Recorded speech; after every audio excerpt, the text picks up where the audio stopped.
Um, our second presenter is Colton Bernasol, a student at Garrett-Evangelical Theological Seminary, where he is pursuing a master's in Theological Studies with a concentration in Theology and Ethics. Colton's presentation is titled, "He Taught Me to Love the Earth. Carlos Bulosan's America is in the Heart, and a creation theology of collaboration and communion." So welcome, Colton, and please take it away. Thank you so much. And I want to thank everyone who's here. And I'm glad that we can spend time together to think critically and hopefully about pressing issues today. In beginning my presentation, I want to consider two related phenomenon. Stop AAPI, a research collective on anti-Asian violence, released a recent report noting that there have been 2,800 incidents of hate ranging from physical violence to verbal abuse against Asian Americans since the start of the pandemic.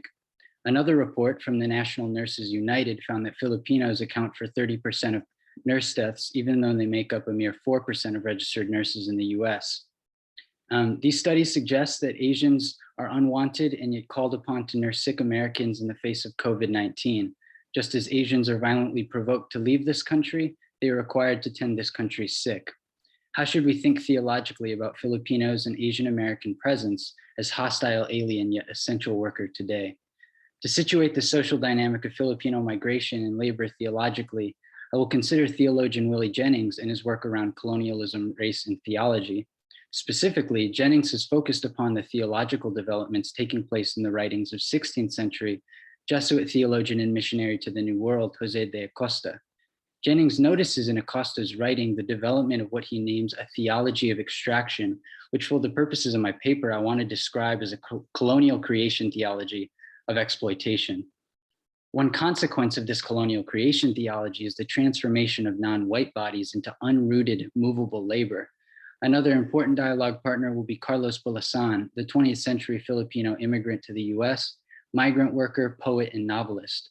Bulosan's semi-autobiographical novel, America is in the Heart, depicts the conversion of Filipino bodies into movable labor, alienated from the land, both in the Philippines and the United States.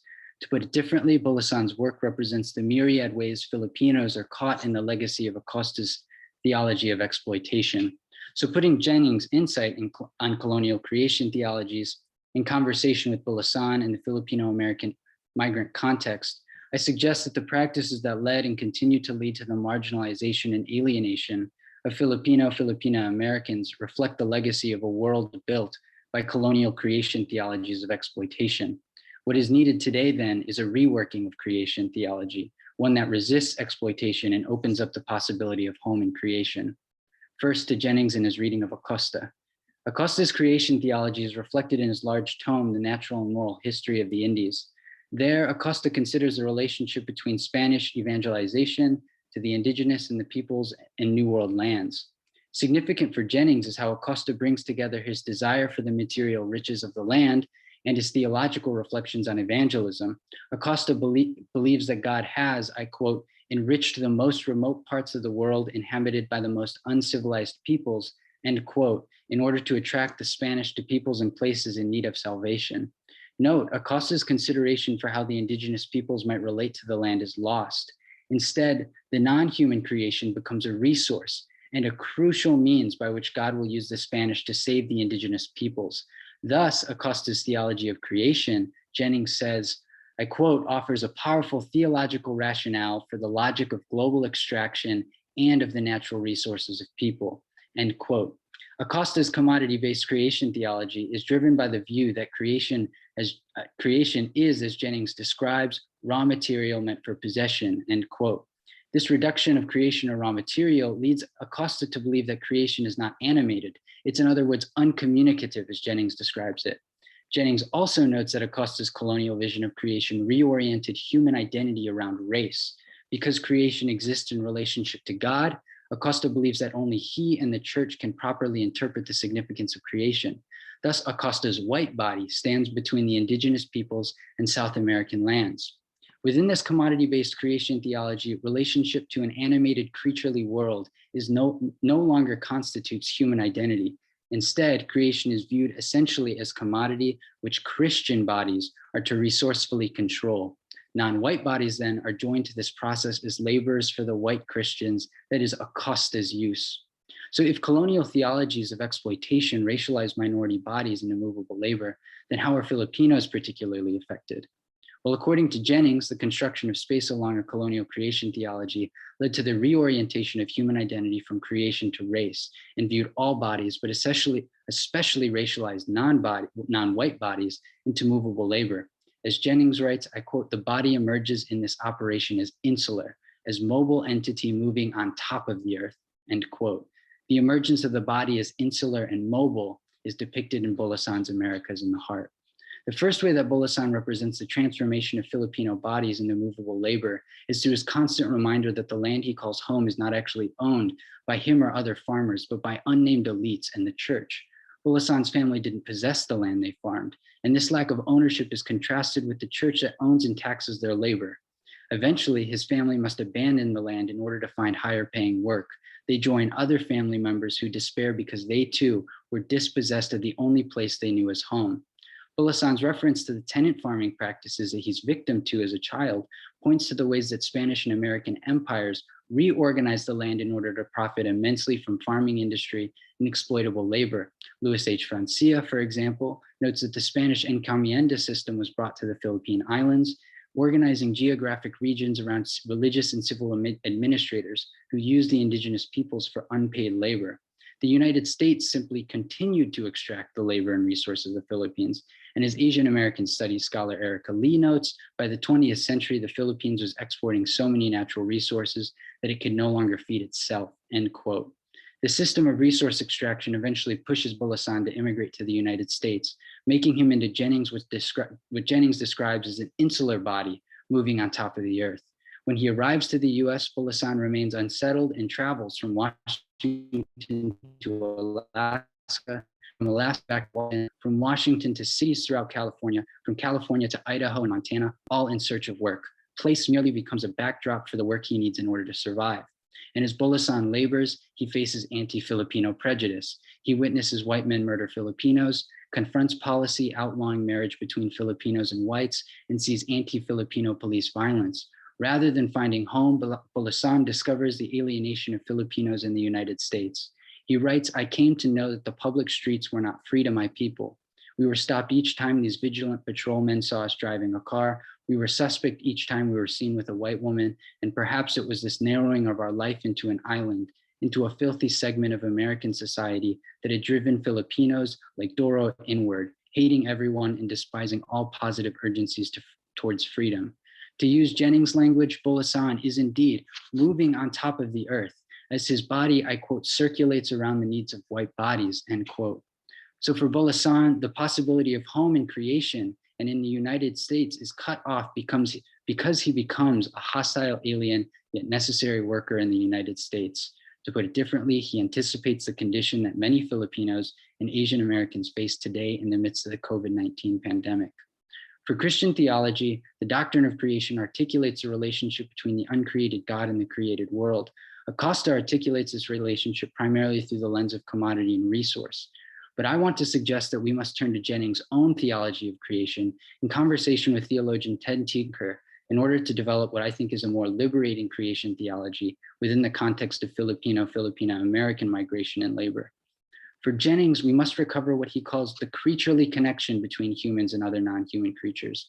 We are not humans as distinct from creation and God, but creatures alongside other creatures in relationship to the creator God.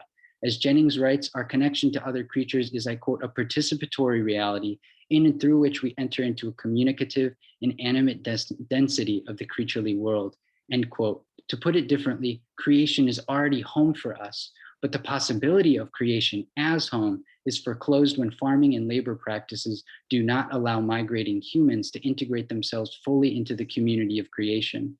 As creatures, we were made for collaboration and communion, but this is precisely what is lost in the social and political dynamics shaping colonialism and Filipino migration in history.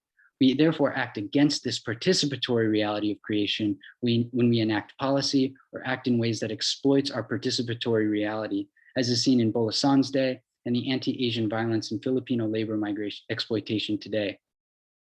Ted Tinker's reflections also move us towards a collaborative doctrine of creation.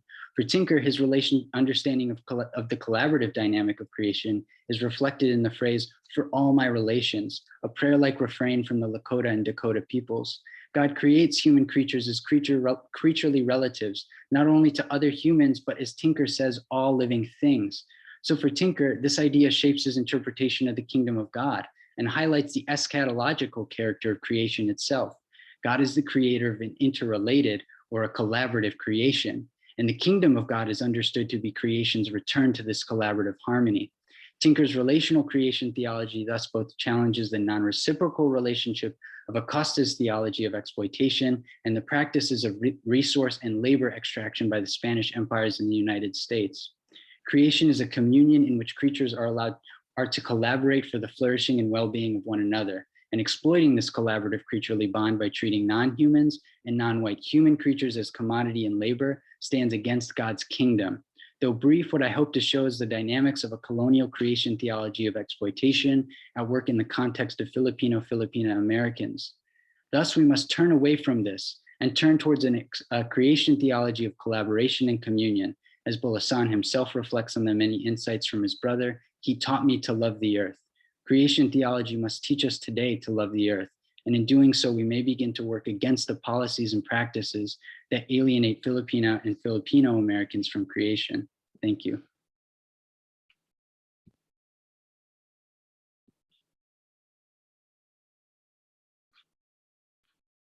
Great, thank you. That was amazing. I have a question to start off with. It's kind of a nebulous one, but I'm wondering if you could speak to the ways that accessing home as creation or collaboratively creating it can also challenge American notions of national identity or a static form of Americanness that we have today. Yeah, definitely. So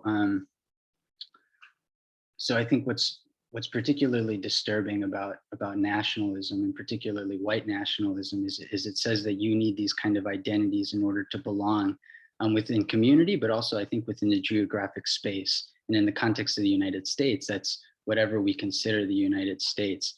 And I actually think that what we're seeing, though, and what Jennings and Tinker point us to, is to the fact that actually, these attempts to bind human creatures, to separate them from creation, is alienating, and that actually to simply establish home in the United States, I think especially for marginalized peoples, is an act of resistance. It disturbs the myth that that only white people can belong in the United States. It disturbs the myth that the United States land is only to be seen as the United States. And I think that's how I see this kind of collaborative dynamic at play, just with human beings in general, and what is so disturbing about race, and particularly race within the context of labor exploitation, right? There's this kind of push and pull. Asian Americans or Asians are pulled here to farm lands, but then they're pushed. They meet immediately when it's okay, or when there's a kind of political crisis, like we're seeing we're seeing within the pandemic rhetoric today. Awesome, thank you so much. Are there any questions from the group?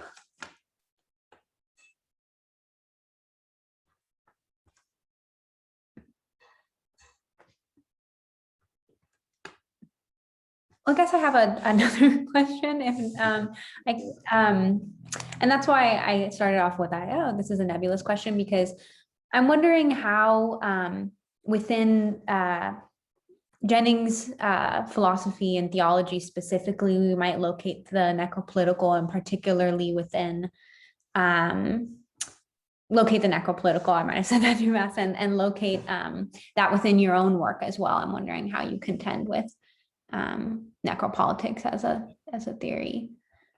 And necropolitics referring to the kind of politics of death, like the way that death is used as more or less a threat to determine who is and shouldn't belong. I mean, I think within my own work, I'm coming from a particularly Christian context, and I'm immediately thinking of the book of Exodus, right? Pharaoh. So in this story, for those of you who are not familiar with it, the Pharaoh of Egypt is depicted as this person who is exploiting the Israelite peoples. God reveals himself to the Israelites and promises them liberation.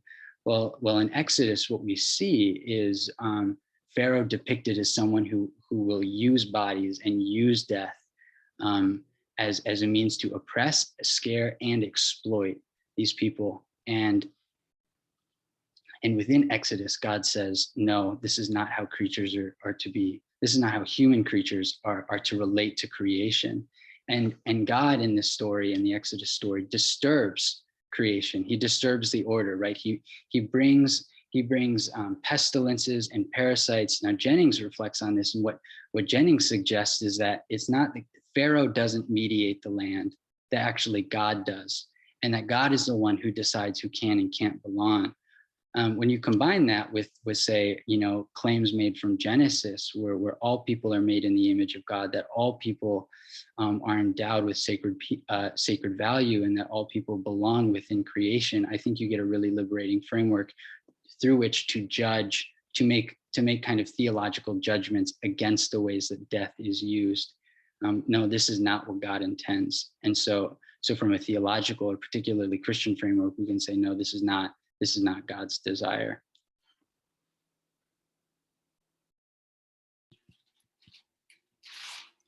I have a question, if it's all right to ask. Yeah, thanks so much, Colton. I feel like there's just so much going on in my mind, and hope to think about it a lot over the next days and weeks. So my question is just kind of in regard to what you were saying about communion, and just how, that's one way of thinking about how to kind of restore this division that kind of colonialism and whiteness has, just divided so much in like modern economy. So my question is just kind of about how you and people in your community think about doing that in urban spaces, and whether that's a bit harder to do than where, connections to creation maybe aren't as visible. And in like cities, everything is kind of so malleable and formed around politics and, zoning laws and all that stuff. Kind of not a fully formed question there, but just, how do you think about the differences in, trying to work towards communion that's restoring those connections to creation and our healthy place in it, in like urban spaces. So I mean, I think I think it's a particular challenge when I think when we begin with the assumption that the non-human creaturely world is somehow absent from the city, which again, I think this is not true, and that to be in a city is just to be integrated into a really, really complex ecology that is still creation bound. And I think it's a task for ministers and for churches and for religious institutions to figure out ways to train and to kind of disciple people into being attuned to that kind of natural web, that in fact we are already relating to other creatures. Again, for example, like building highways or segregating neighborhoods along on kind of racial or ethnic boundaries. These are human constructions, but they can only go so far. I had the opportunity to live in Woodlawn, which is a neighborhood on the south side of Chicago, and it's deeply segregated. But it's really interesting because a local grocery store came up, and when that store came up, more people started crossing into the neighborhood that originally was deemed as bad. Now, there are many problems and there are lots of things that can go wrong. And the question is, who's the store for? But it does suggest that people are already deeply interrelated. And by beginning with the claim that, in fact, we are in communion with one another, whether or not we want to be, that this is the kind of base of creation. From that, and then asking, okay, but who is God in light of that? Then we can begin, I think, to parse out, like, well, what do we make of these connections? Where do the connections go wrong? How are connections exploited, right? For example, are hospitals only in areas that are particularly upper class and white? You know, there's a sense in which people have to be pushed away, and that buildings have to be built in certain regions. And so when you begin with the fact that all people are connected, you can trace those connections and say, that's wrong. That someone is doing that, that there's a policy there. And so I think that theology creation pushes us the other way.